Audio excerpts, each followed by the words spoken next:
So we saw this famous tariff chart that Donald Trump was holding on the Liberation Day. And on this side, we can see tariffs charged to the USA by each country.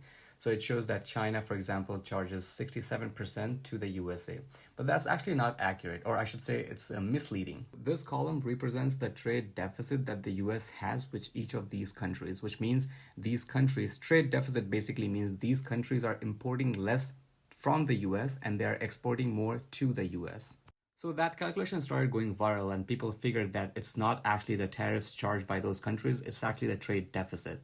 So in response to all those rumors, White House shared this formula to show how they came up with the calculations. So let's break this down. This XI shows the export done by those countries. MI shows the import done by those countries. And then this E sign, I think it's called epsilon, and the value of this sign, the symbol, is set as 4. And then this here, it shows, this is called phi, and the value of this phi symbol is set as 0.25, which is a quarter.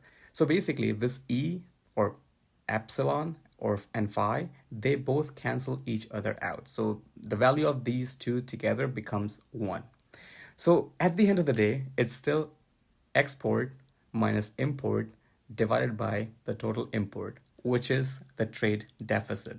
So going back to the chart, this means, for example, Japan, they don't have 46% tariffs to the US. They actually have very less tariffs. This basically means US has a 46% trade deficit with Japan, which means Japan, they export more to the US than US export to the Japan. Or you can say Japanese people, they use less of American products, but American people, they use more of the Japanese products. That's what it basically means.